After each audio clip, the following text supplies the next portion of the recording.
Hello everyone. इस video में हम पढ़ेंगे क्लास 8 इंग्लिश की पोयम ज्योग्राफी लेसन। तो इसमें हमें स्टार्टिंग में बताया गया है, पूरी पोयम में 3 स्टैंजाज हैं और उन स्टैंजाज में हमें पहले बताते हैं कि जो ऑथर हैं, जो इसके पोएट हैं, वो जब प्लेन में या किसी में भी हेलीकॉप्टर जिसमें भी वो जेट प्लेन में बैठते हैं और जितना अर्थ से सरफेस से ऊपर जाते जाते हैं तो वो टाउन की प्लानिंग को देखते हैं कि शहर में घर जो हैं वो किस तरीके से बनाए गए हैं। स्टार्टिंग में उन्हें लगता है कि बहुत ही कोई सा भी घर कहीं भी ऐसे ही बना दिया है बिना सोचे समझे।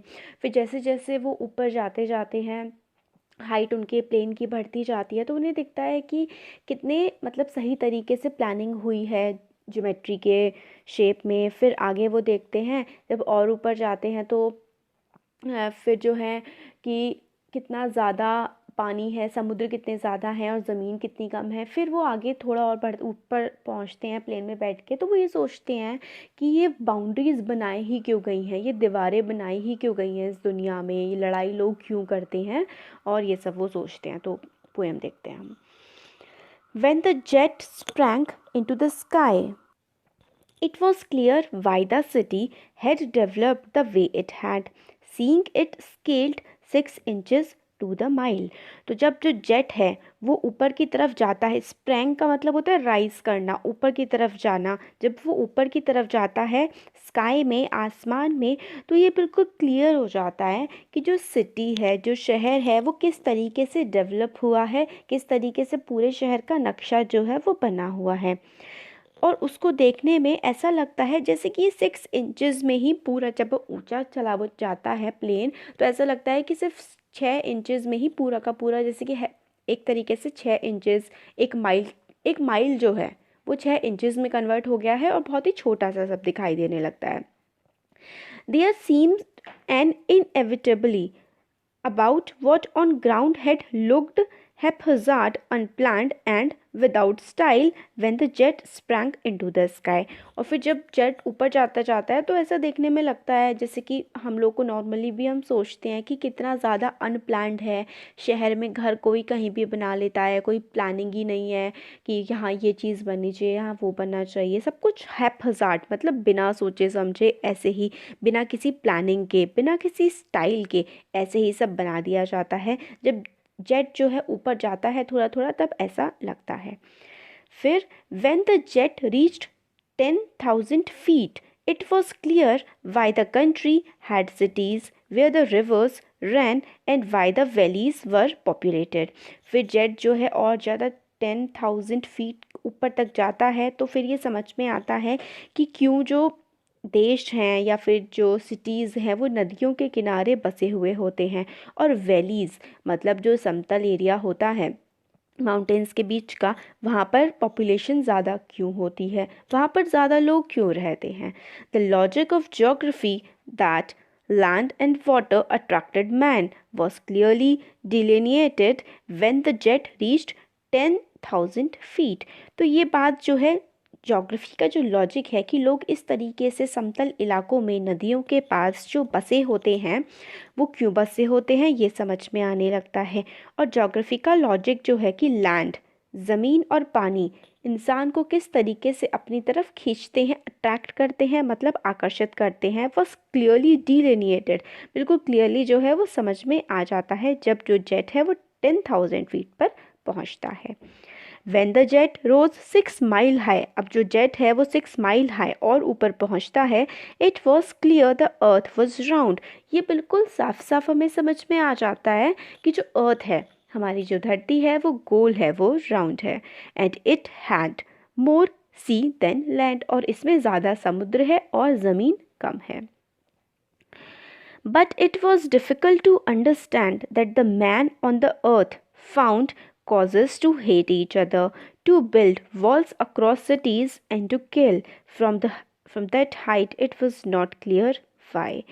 तो मगर क्या ये सब तो समझ में आ जाता है ज्योग्राफी कैसी है, लोग क्यों बसे हुए हैं नदियों के किनारे, पॉपुलेशन ज़्यादा वैलीज़ में क्यों होती है, और जो धरती है वो गोल है, और जो समुद्र हैं हमारी अर्थ पे वो ज़्यादा हैं बजाय कि लैंड के, ये सब तो समझ में आ जाता है। मगर इतनी हाइट पर पहुंचने के बाद भी ये समझ नहीं आता कि जो अर्थ है वहाँ पर जो इंसान है वो एक दूसरे से नफ़रत क्यों करते हैं, उन्होंने इतनी दीवारें क्यों बना रखी हैं, वो एक दूसरे से क्यों लड़ते झगड़ते हैं और एक दूसरे को मारते हैं। इतनी हाइट पर जाकर भी ये समझ में नहीं आता है। तो ये पोएट हैं इसके जुल्फ़िकार घोष। और हमने ये ग्लॉसरी में जो इम्पोर्टेंट वर्ड्स हैं, इनएविटेबल जिसको अवॉइड नहीं किया जा सकता, नकारा नहीं जा सकता। हैप्पजार्ड होता है जिसकी कोई प्लानिंग ना की हो। डिलिनिएटेड जैसा कि हमें एक दिख रहा है, जैसा शो हो रहा है। अब इसके देखते हैं क्वेश्चन आंसर्स। तो find 3 or 4 phrases in stanza 1 and 2 which are likely to occur in a geography lesson। तो ये जो चैप्टर है, ये जो पोयम है, इसमें हमें ऐसे 3 या 4 स्टेंजा बताने हैं जो मतलब एक ज्योग्राफी के लेसन में जनरली अकर होते हैं या फिर जो है वो आते हैं। तो some phrases that are likely to occur in a geography lesson, geography के लेसन में जो चीज़ें आ सकती हैं वो क्या है। The city had developed the way it had, city develop हुई है जिस तरीके से वो हुई है develop. It scaled 6 inches to the mile, cities where the rivers ran and the valleys were populated। तो ये 3 to 4 phrases हो गए। रिपीट करती हूँ मैं, जैसे कि city had developed the way it had, it scaled 6 inches to the mile, cities where the rivers ran, valleys were populated। फिर नेक्स्ट क्वेश्चन है, seen from the window of an aeroplane the city appears. Aeroplane की window से जो city है वो कैसी लगी, तो इसका आंसर है सी, थर्ड वाला, एज डेवलप्ड एज नेसेसरी, कि मतलब जैसे ऐसे ही डेवलप कर दी गई है जैसे कि ज़रूरत उसकी समझी गई। फिर नेक्स्ट है, which of the following statements are examples of the logic of geography. जो जोग्राफी का लॉजिक है उसका हमें क्या, इनमें से कौन सा सही हमारा बनता हमें दिखता है। तो देखिए फर्स्ट, थर्ड और फोर्थ जो है वो करेक्ट है। There are cities where there are rivers, है ना, सिटीज़ हैं वहाँ पर बसी हुई जहाँ पर नदियाँ हैं। और it is easy to understand why valleys are populated, ये वाला भी था पोयम में, है ना। और फोर्थ है, it is difficult to understand why humans hate and kill one another. ये समझ पाना बहुत मुश्किल है कि इंसान एक दूसरे को क्यों मारते हैं और एक दूसरे से क्यों नफ़रत करते हैं। तो फर्स्ट वाला है इसका, और थर्ड वाला है, और जो है वो फोर्थ वाला है। फिर नेक्स्ट फोर्थ क्वेश्चन है, mention 2 things that are clear from the height. Height से क्या क्लियर था, हाइट से ये क्लियर था that cities are developed where rivers ran and why the valleys were populated. It was also clear that the earth was round and it has more sea than land. तो clear क्या क्या था, earth is round, it has more sea than land, और valleys are more populated, why cities, why people live near rivers। तो ये चीज़ें clear है। Not clear क्या है, नॉट क्लियर तो यही है कि why people hate each other, why we built walls across the cities, ये सब चीज़ें हो गई हैं।